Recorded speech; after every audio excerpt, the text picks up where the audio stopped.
Well, hello everyone. Red button says that this is live, so I guess this is live. At least I hope it is. How are you? Friday, wonderful time, is it not? Welcome everybody. How are y'all doing? Good to see everyone. Lost in space. Loved it growing up.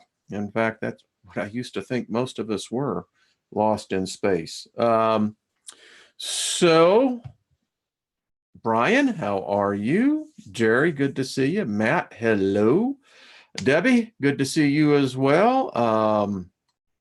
So tonight, speaking of which, uh, please join in at 7 o'clock Mountain, 9 Eastern. I'm going to have Sue G on. And folks, it's amazing the synchronicity, the synergy that is taking place amongst us.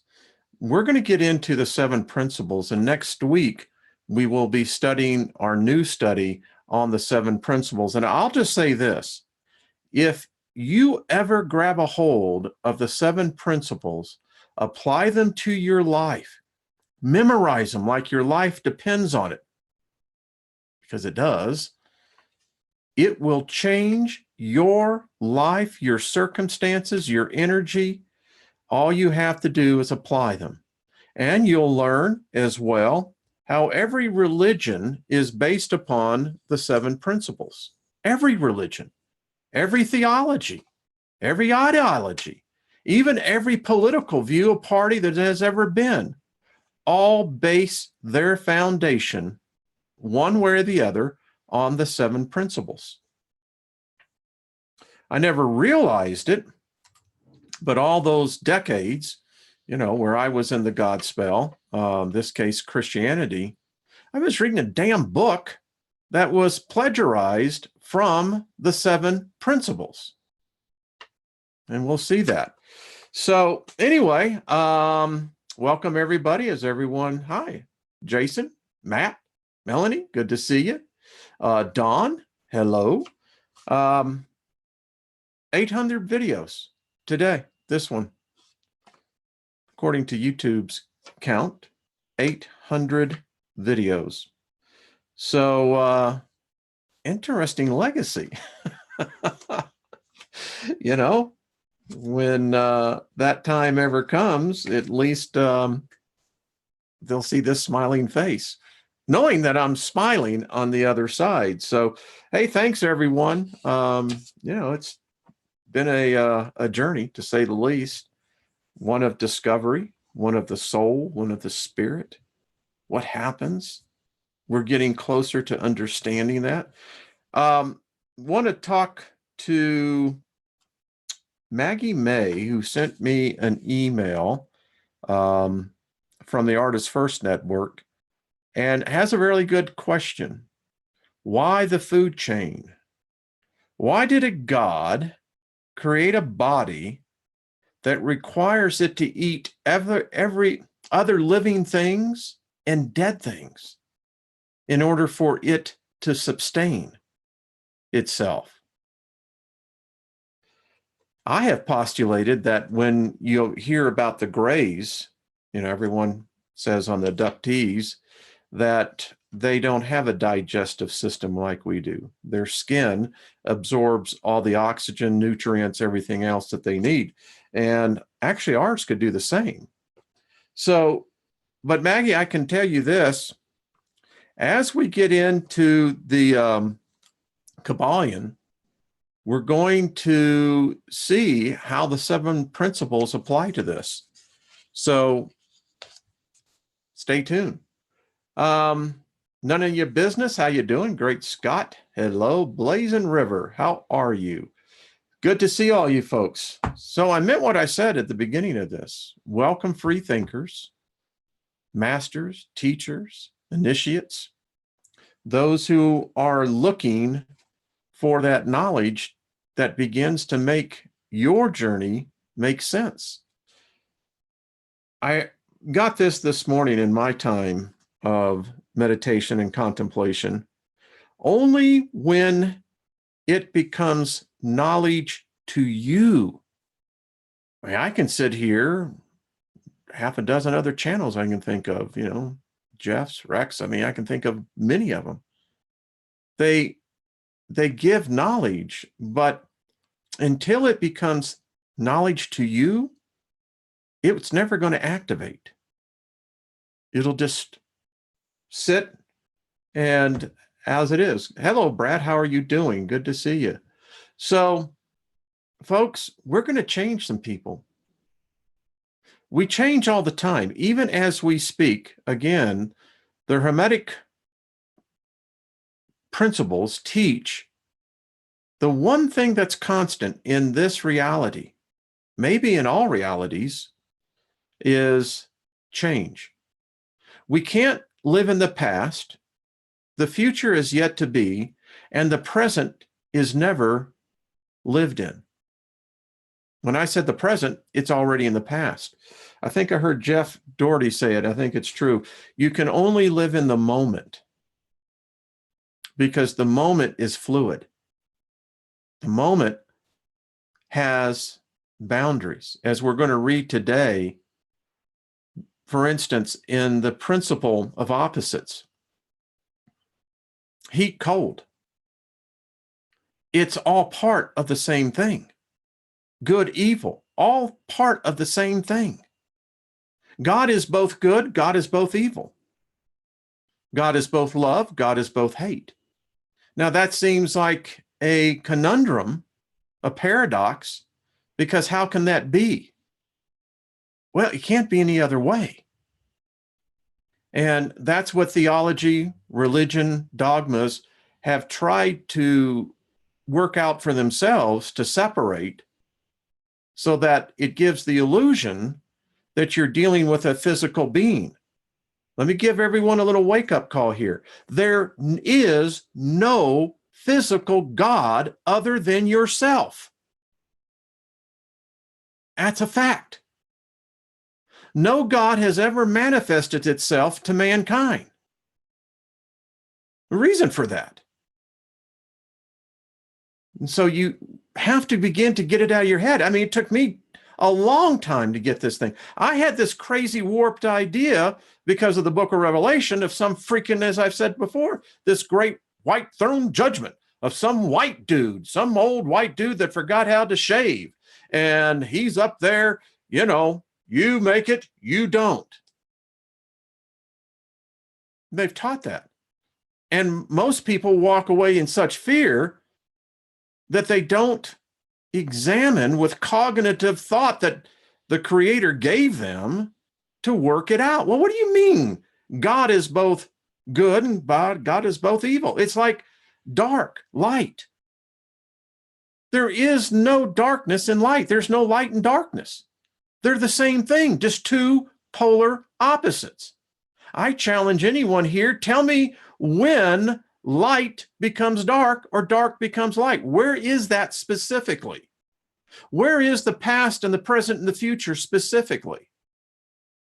How do you determine what is hot and what becomes cold specifically? You can't do it. It's the same thing you can't comprehend because it's uncomprehendable. It's designed that way, religious dogma. They all took what we're going to be reading right from here. Someone said, well, I'm confused because, everything with the Sumerian tablets, all the new revelation that the gods of the Bible were Elohims, Anunnaki. Doesn't change a thing. Who's to say that the Elohims did not learn from the 7 Hermetic principles to begin with? It appears it was here before any of this. It would only make sense that if you had an advanced culture, let's say a level 2, maybe a level 1 civilization, that they would not know these same universal principles. And it's quite obvious that when you read their writings, what their supposed words were, they're very much aware of the 7 principles. It's the overlords, the ones that have ruled us, that don't want you to know this. Because once you do, you will become God. That's a bold statement. But again, you have to understand there is no physical God. Never was, never will be. So if you grab a hold of this, I guarantee you, your life will be free. Your soul will begin to soar places you've could have only imagined. It's a fact. Hello, Troy. How are you doing? Catlin, good to see you. Well, people will say, well, what about Jesus? We're going to be studying in the weeks to come. Again, the concept of the Christ message, what is it? What is he supposedly saving you from? It's not sin. You can't show me what sin is. And if you go by the cockamamie story that there's some creator up there who condemned a complete species, because I ask you, what race was Adam? You see? But that's the problem. It's like a tentacles. Even when you think you've got them all out. You ever been stung by a jellyfish or a man-o-war? You'll find out about tentacles real quick. Hurts like hell. And that's the problem with indoctrination. It hurts like hell. Okay, let's get right into the reading because this gets good, folks. I'm going to tell you what, y'all are be shouting. At least I did. All right, so here we go. Death and immortality. In this chapter, Hermes explores the nature of death and the fate of the soul which survives it. Did you pick up on that? Which survives it. You're going to survive death. Now, I don't know if it's a painful experience like birth was.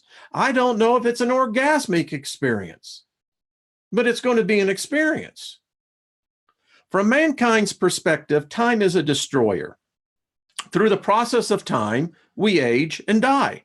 From a cosmic perspective, time is an endless repeating cycle measured by constant revolutions of the star. With the things of Earth are always changing, the orbits of the stars always remain the same.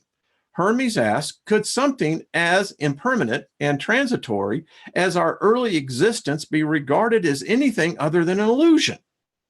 Yet this illusion arises from an underlying permanent reality. And we're going to study this tonight, get into this.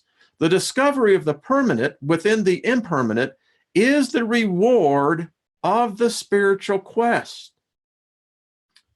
Receive it. It's a precious, precious treasure. Hermes teaches that we must accept the inevitability, transitory nature of all physical things. Everything is in a process of being born and then dying. The old must pass away so that the new can come into existence. New shoots are born from the decaying remains of old vegetation, and these new shoots will in turn eventually die and decay. He teaches, however, that a human birth is not the beginning of the soul, only of its incarnation as that particular person. Death is simply the end of this particular person and the soul's transformation into another state.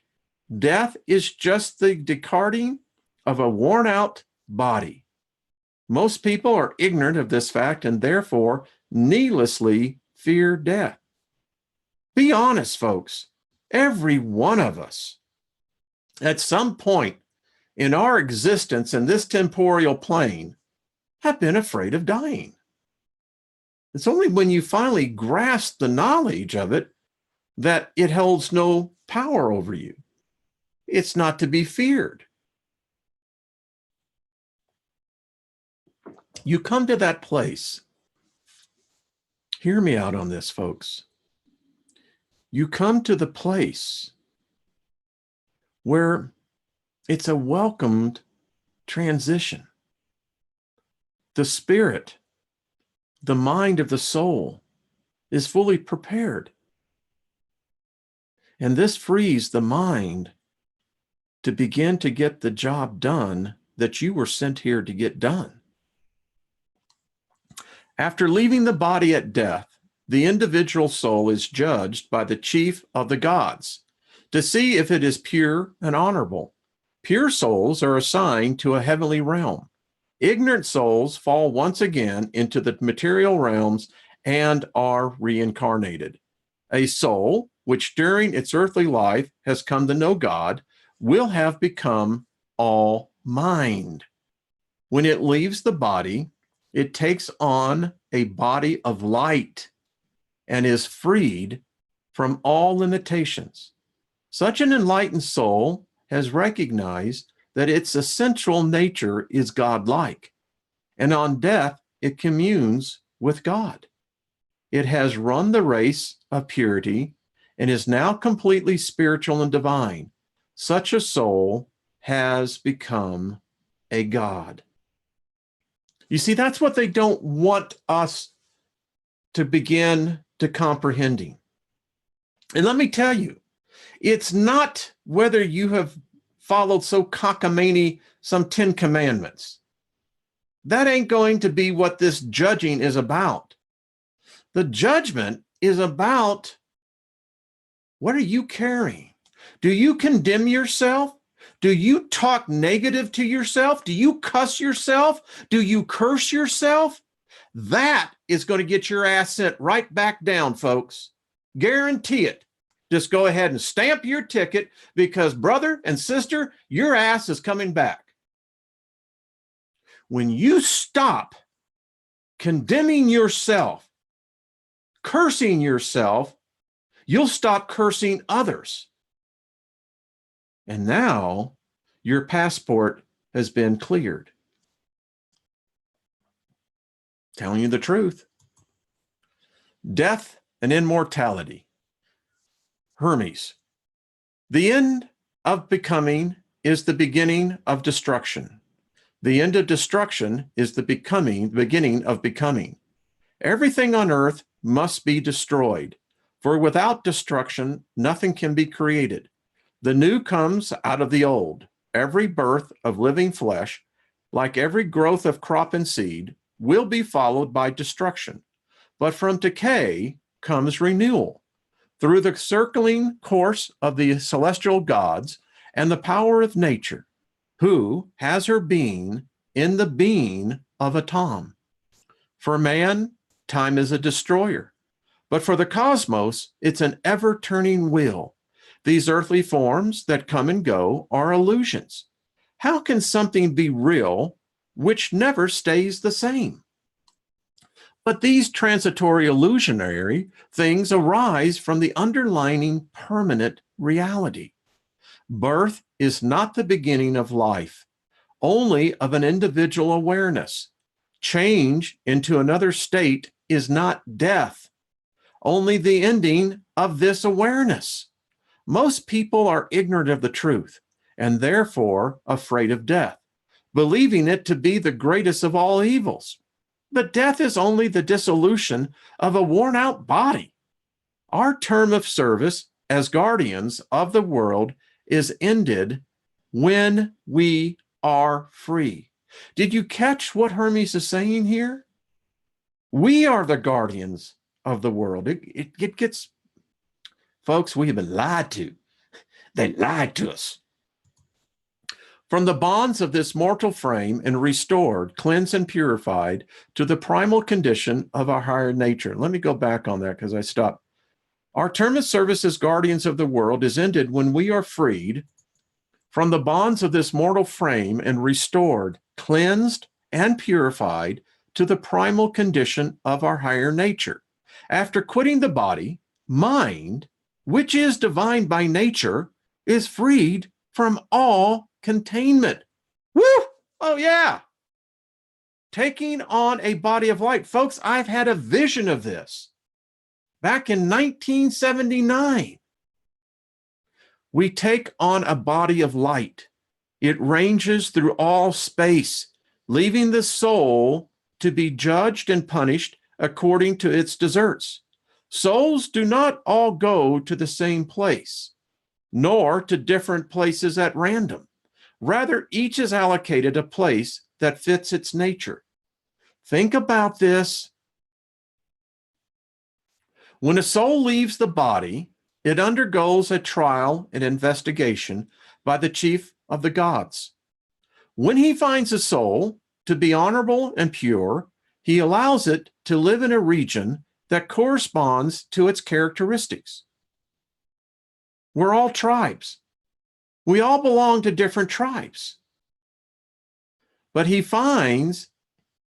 he finds it stained with incurable ignorance, he hurls it down to the storms and whirlwinds, where it is eternally tossed between sky and earth on the billowing air.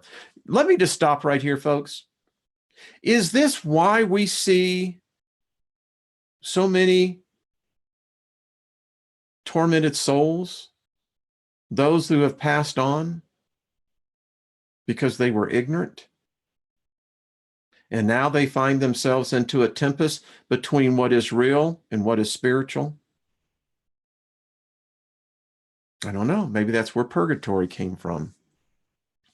Only a good soul is spiritual and divine, having wronged no one and comes to know Atam.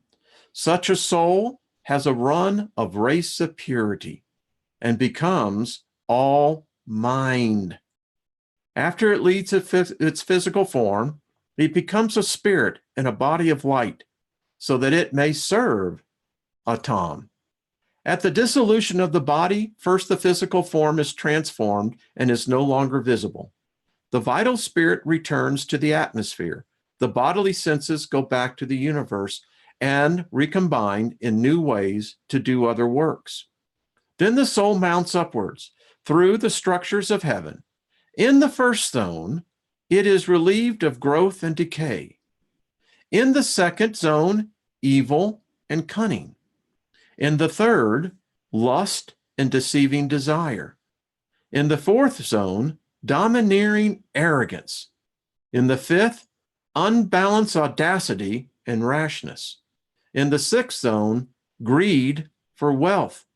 In the seventh, deceit and falsehood. Having been stripped of all that was put upon it by the structures of the heaven, the soul now possesses its own proper power and may ascend to the eighth sphere, rejoicing with all those that welcomed it. I've told you my vision, folks. You've got living spirits waiting. When I stepped through in my vision, I knew them. It wasn't a large number, but they were as close to me as the love of my wife, if not closer. And signing psalms to the Father, singing psalms to the Father, excuse me.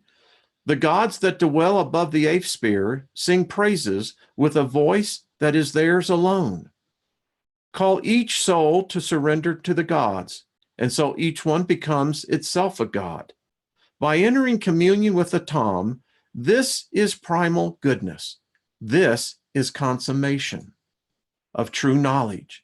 Having been initiated into immortality, a human soul, now transformed into a god, joins the gods who dance and sing in celebration of a glorious victory of the soul. Folks, I have seen it. I have touched it. Some of you have as well. This is the reality that awaits. Glorious, isn't it? I can tell you in my meditative states when I've danced, and I knew the spirits were dancing with me. They whispered. They cry and they rejoice, for they live in my experience, but they rejoice to know that I'll return, as you will. Ignorance of the soul. So let's talk about what gets people with the reject? And we see a lot of them. There was a young man, 28, that was shot in an incident. He did a stupid thing. He will be one of what we're going to be talking about. In this chapter, Hermes explains that human life is an opportunity to come to know God, but to fulfill this divine purpose, we must cease to be enslaved by the body. The limitations imposed on the soul by the physical body mean that human life is inevitably difficult, but our hope of eternal life rests on how we live our present lives. Earthly existence is an opportunity to train the soul so that at death it does not lose its way, but travels straight to heaven. Everything material, even our own body, is foreign to our essential spiritual nature. Unfortunately, we become so caught up with this transitory sensual pleasures of life that we are unaware of our eternal soul. The body should be the slave of the soul, not its master. Hermes assures us that there is a way to free ourselves from the torments of life. These, he tells us, are simply caused by our own ignorance. He exhorts us to free ourselves from our enslavement, and that's it. We enslave ourselves, folks. If you could see it, you're basically handcuffed your own self. I said, we all live in prison cells with no doors. Develop our inner vision and use the power of our mind to experience the mind of God. Why give yourselves to death when you could be immortal, he asks. In my time in the shower today, I was singing songs to Atom. It's a groovy thing, man. That's all I got to tell you. Hermes assures us that the heaven of peace awaits those who rise to his challenge. Man is made in the image of God and can therefore rise to become one with God. Only like can know like. It is our fear that separates us from the truth, our lack of belief in ourselves that bind us to the earth. Man has the power to ascend into heaven and yet crawls on his belly through the dust. In Hermes' eyes, mankind's greatest error is that he has the power to know God and yet does not use it. Simply wishing to know God is enough to set us on the road to enlightenment. Did you get that? Simply wishing to know God. You're on the path. The spiritual path is not difficult. For as we awaken from our ignorance, God comes to us at times and places where we least expect it. Suddenly, we are aware that God is with us.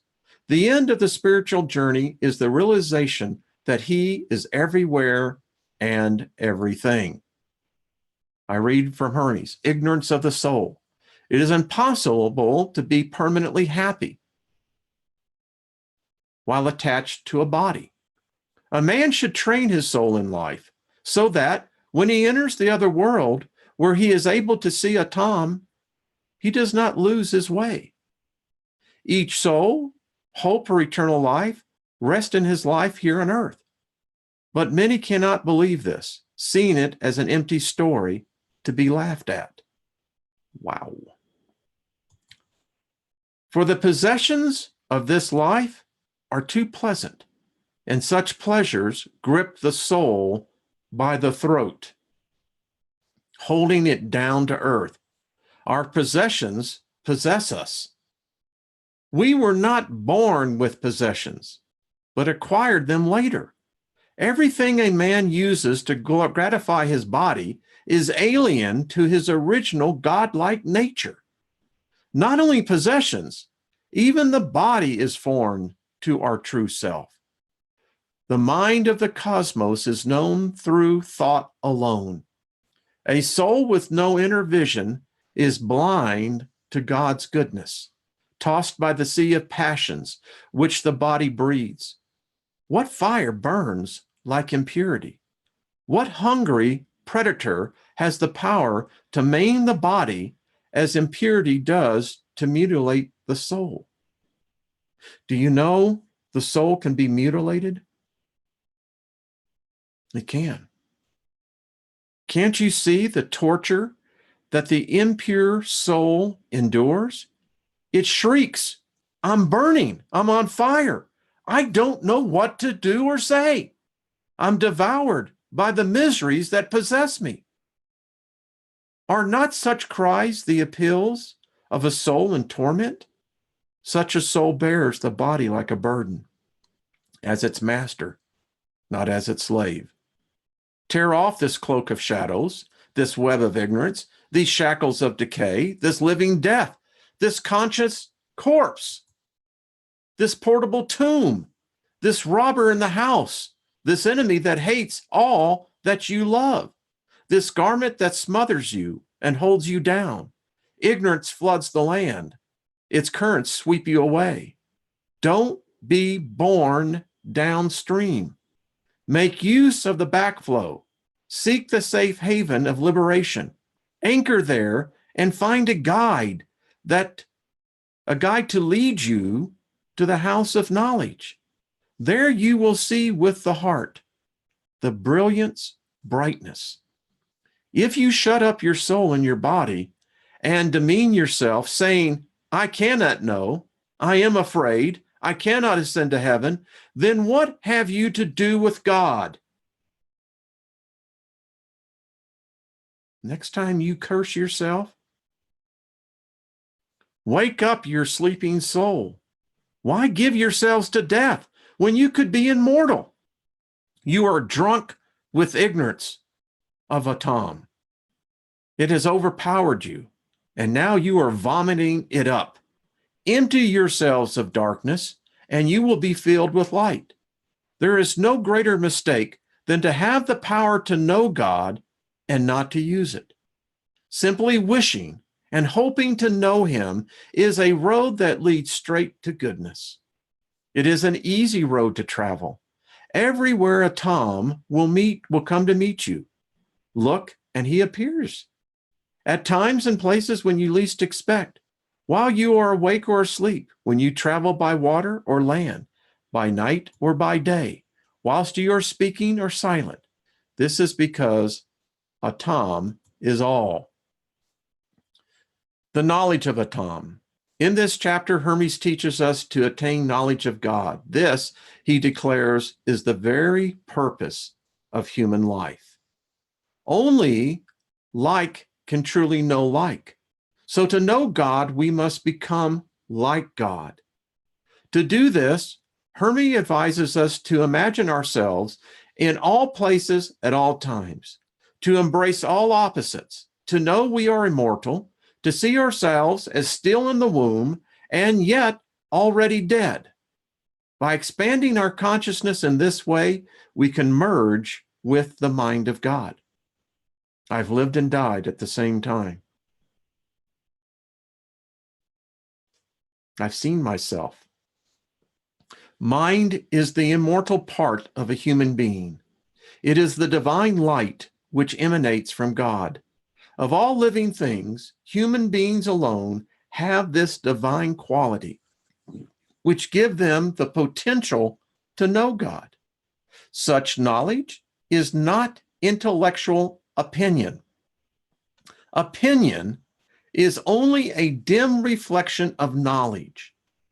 In fact, in the Corpus Hermeticum, it says specifically, opinion is between stupidity and knowledge. I didn't say it, he did. Opinion is only a dim reflection of knowledge. Knowledge is a direct experience of the truth. It is certain and immediate. An enlightened being does not have opinions about God. He is one with God. The experience of mind is like a prize that may be worn by human souls. God wants us to immerse ourselves in mind and so become wholly divine. Yet those that do are thought mad by the masses of ignorant people. They laugh at, despise, and even put to death. As history shows, this has often been the fate of the wisest saints and sages, such as Socrates to Jesus. Knowledge of Atom. To know God, you must share his identity. For only like can truly know like. Leave behind the material world and imagine yourself immeasurably expansive. Have you ever searched your soul, your spirit? I can't find an end. Rise out of time to eternity. Believe that for you, nothing is impossible. See that you are immortal and learned in every art and science. Be at home in the haunts of every living creature. Make yourself higher than the highest and deeper than the depths. Embrace within yourself all opposites, heat and cold, hard and fluid. Think yourself everywhere at once, on land, at sea, and heaven. Imagine yourself unborn in the womb, yet also young and old and already dead. And in the world beyond the grave, see that everything coexists within mind. All times and all places, all things of all shapes and sizes. Then you will know, Atom, if it is possible to talk of the substance of Atom, the mind is the very divine substance, although only Atom knows its precise nature. Mind is not separated from God, but emanates from him, like the light from the sun. In human beings, mind produces divinity. Through mind, some become godlike. For, as Osiris teaches, gods are immortal men, and men are mortal gods. Mind is the divine part of a human being, which is capable of raising to heaven. The material part, consisting of fire, water, earth, and air, is mortal and remains earthbound, so that he does not abandon the body that has been entrusted to him. Soul is nourished by fire and air, and the body by water and earth. Mind is the fifth part, which comes from light and is bestowed on humankind alone. Of all the beings that have soul, only human beings, elevated by this gift of mind, may attain knowledge of Atom. Such knowledge is not opinion, which is only a poor copy of knowledge, an echo in comparison with a voice, the dim reflected light of the moon compared to the brilliance of the sun. Mind and speech are great gifts that Atom bestowed on humans alone. Used wisely, they make a man like the immortal gods, only different in that he is incarnate in a physical form. When he leaves behind his body, mind and speech will be his guides, leading him to join the company of gods and the other souls that have attained the supreme bliss. Other creatures have voice, but not speech. Each living creature has its own unique voice, but speech is shared in common by all humans. Humankind is one, and speech is also one. It is translated from tongue to tongue. Yet whether in Egyptian, Persian, or Greek, the meanings remain the same. This is because speech is an image of mind, and mind is an image of Atom. By Atom's will, mind is like a prize that the human souls may win. He filled a great bowl with mind and sent it down to earth, telling a herald to announce, "Listen, every human heart, immerse yourself in mind and recognize the purpose of your birth. Ascend to him who sent this bowl. Those that bathe themselves in mind find true knowledge and become complete. Yet they are not pleasing to the masses of men. They are thought mad and laughed at. They are hated and despised, and may even be put to death." Now we start coming to the conclusion. The rebirth. I can't see what's going on in the chat room, but I hope that this is helping people that are hearing. It just gets me excited. I just got to tell you. In this chapter, Hermes reveals the secret of spiritual rebirth through which we can awaken to our immortal soul. The inexorable working of destiny imposed on man by the turning of the zodiac subjects all human beings to the pain of birth and death. I hate to hear that, but it's only going to hurt for a little bit, right? Man's problem is that in his ignorance, he believes himself to be just a body, one that will grow old, suffer, and eventually die. His sense of injustice at the inevitability of this fate leads him to hurt himself and others, either through lust for more life or fear of approaching death. These crimes serve further to bind the soul to the body and so increase man's suffering. Purifying ourselves of ignorance is therefore the first step on the ladder that leads to rebirth. Rebirth is the knowledge of our own immortality. To escape the suffering inherent in our human predicament, we must be reborn in spirit. The spiritual path that we must walk is the same one trodden by our ancestors. It is a hard road to follow whilst incarnated in a physical body, because we must struggle to master ourselves. Right understanding purifies us of all the vices that torment us and awakens our immortal soul. One who is thus reborn communes with God. But this only happens when we stop talking about it and allow it to occur naturally in the silence and tranquility of deep contemplation. Meditation. Do you know you can meditate while you're walking, doing tasks? You can commune with God. You can be carried away, but yet be functioning. Yeah. An enlightened being no longer believes he is a body. The body belongs to nature, not to him. And so its fate is of no importance. He is one with everything. He sees goodness everywhere. He is bathed in divine light. He has become all mind. Like Cat Stevens says, my body's been a good friend, but I'm not going to need it when I reach the end. Rebirth is not a theory that we can learn. It is a natural occurrence that happens when God wills it. All that we may do is prepare for this enlightenment by mastering our passions and accepting whatever fate may bring us. For a man with vision, all things are good, even if other people see them as evil. His knowledge of God gives him the ability to see goodness at work, even when he is mistreated by others. Those who are reborn are already living in the kingdom of heaven. Hermes, rebirth.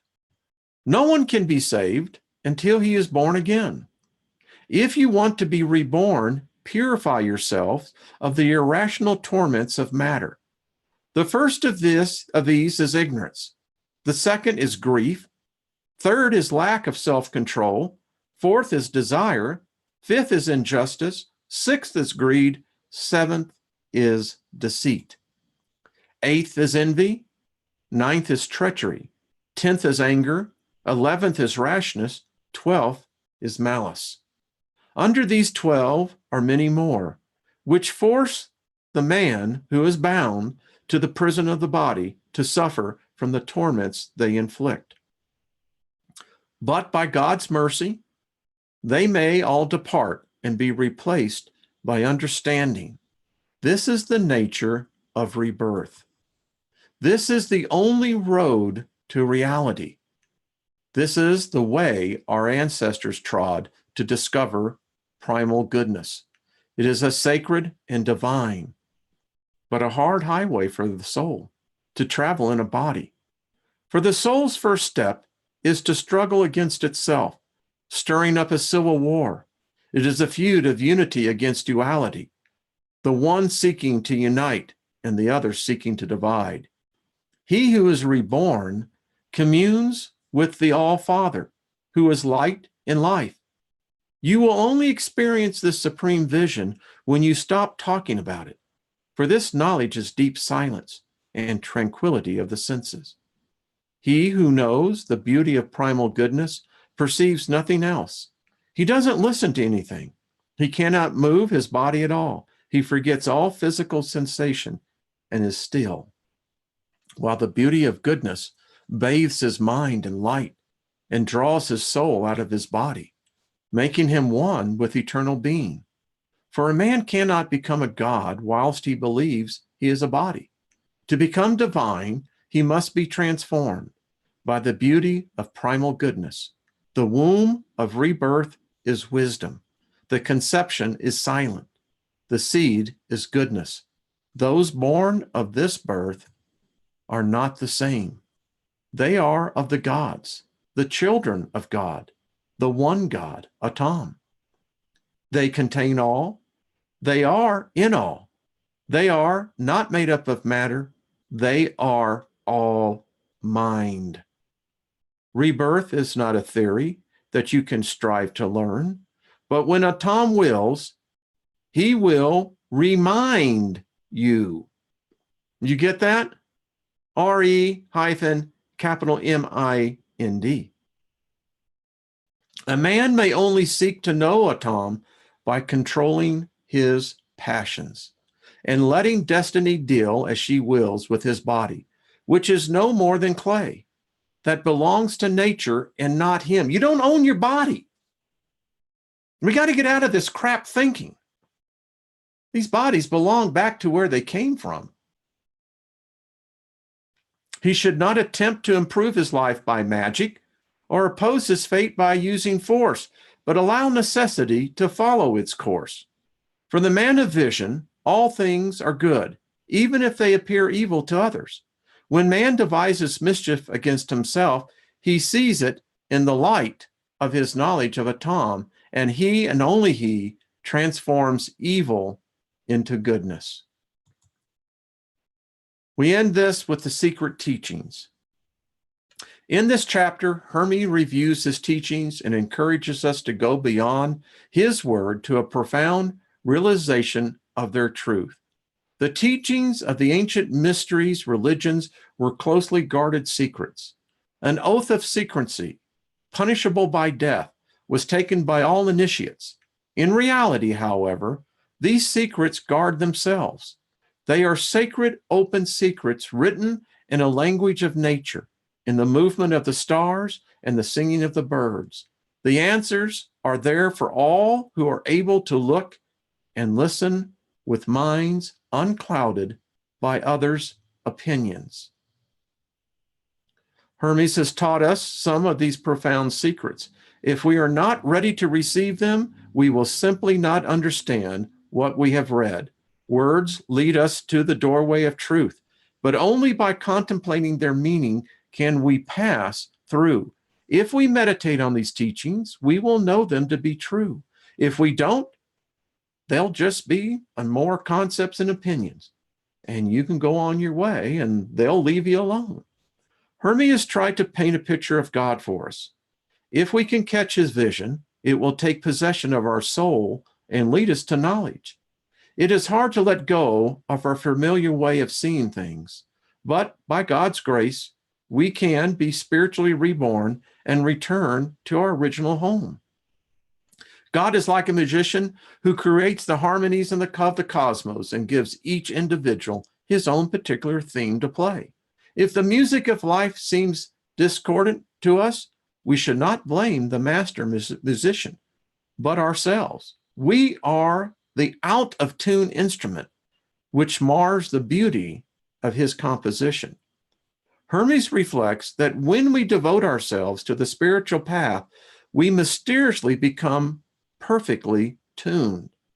Hermes is aware that his own personal weakness, but God still makes him a perfect vehicle for his divine will, and can do the same for us if we are prepared to let him.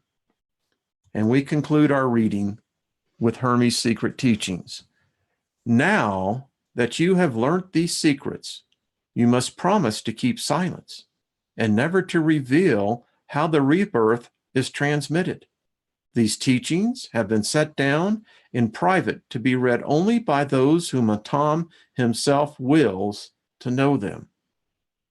So that means you. Only if you contemplate all that I have said will you know it to be true. If you do not, you will not believe me. For beliefs grow from contemplation, and disbelief from lack of thought. Wow. Yeah. Speech alone cannot convey the truth, but the power of mind is extraordinary. And when it has been led by speech to think things through thoroughly, it can find the peace of true beliefs. Only if grasped by thought in this way will my teachings be understood. I have, as far as possible, painted for you a likeness of Atam, God One, which if gazed upon with the eyes of your heart, will lead you to the upward path. The vision itself will be your guide, for it has this power, particular to itself, that it takes possession of those who have seen it and draws them out, just as a magnet draws iron from the black earth. This is the journey of knowledge. Speed towards this knowledge. For although it is hard to let go of familiar and return to the old home from which we originated, Atam's grace never fails, and there is no end to his beauty. He is by nature a musician, by composing the harmonies of the cosmos, and transmits to each individual the rhythm of their own music. If the music becomes discordant, don't blame the musician, but the lyre strings he plays that has become loose and sounds flat, marring the perfect beauty of the melody. But I have noticed that when an artist deals with a noble theme, his lyre becomes mysteriously tuned so that its deficiencies issue glorious music to the amazement of his listeners. It has been like this with me. I confess my weaknesses, but by Tom's power, my music is made good, and he will likewise make your music perfect. There is no discord amongst the inhabitants of heaven. All have one purpose, one mind, one feeling, for they are bound by the spells of love into one harmonious whole. The earthly part of this universe would seem rude and savage without sweet melodies. This is why Atam set down the choir of muses, to live amongst humankind, to inspire music so that men could adore divinity with hymns of praises, and in polyphone with the psalms of heaven. So let us adore Atam with deep gratitude, because words are only praise when he accepts them. Well, there you go, folks. I don't think, let's see here. Here we go. Wow. What you think? I mean, to me, this is good news, which just tells me that, well, at least for this immortal spirit and soul, this is my home. This is what 23,000 days on this reality has led. I feel like there's a homecoming within me. And I hope that it's the same with you. If it's not, don't worry about it. It's all right. We each have our own path to go down. It's just that many of us here, we're of the same tribes. I say tribes because I think we belong to many, but within the same group. And many of us have found ourselves together. And so, as long as I have breath and as long as you're willing to listen, we're going to learn. We're going to change people's lives individually. And hopefully your life will begin to change. If your body is broken, sick, there's a way that that can be turned around. If you have lack in your life, where there just doesn't seem to be enough, there's a way to change that as well. We can allow destiny and fate, but we can also use the tools that we've been given. And there's nothing wrong once we learn the 7 principles. If you just learn, for instance, the first principle, and the first principle is everything is mental. The universe, everything. You'll learn the principle of opposites. You'll learn about this tonight.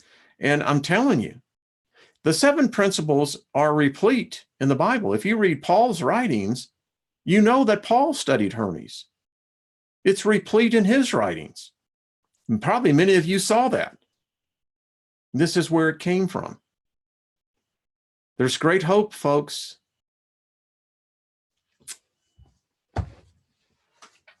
Tremendous hope. And I mean, listen, you can go back and look at the 800 videos. There were some dark videos, but we have to recognize, as the writings have said, we have to learn to embrace opposites. If you can't accept opposites, it's going to be a stumbling block for you. It will trip you up every time. And I don't know how much time all of us have. But if we can do one thing here, and that is share knowledge and grow amongst us, and then begin to see lives changed among us, that is a testimony that goes out loud and clear without having to be spoke a word. We're doing tonight, David, the 7 principles. Got Sue G coming on. I'm telling you, folks, if you learn the 7 principles, if you commit to memory, I'll guarantee you in the next 90 days, your life will be completely changed.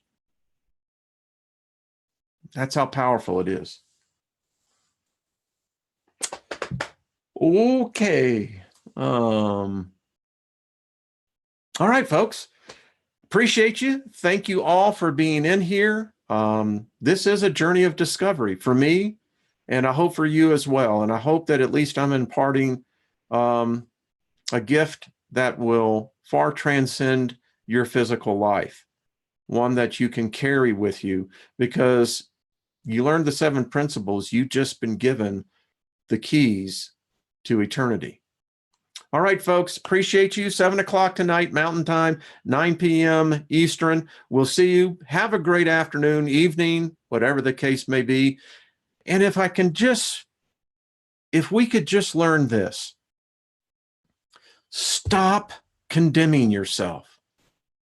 Stop it. Stop looking negatively upon yourself. Stop talking to yourself negatively. You are precious. There's only one of you. Make the most of it. Love yourself. Love your body. Love your soul. Love your mind. And it doesn't matter what people have ever said to you. Those that have hurt you. You're better than that. You're an immortal God. And gods don't talk negative to themselves. All right, folks, we will talk to you soon. Bye-bye.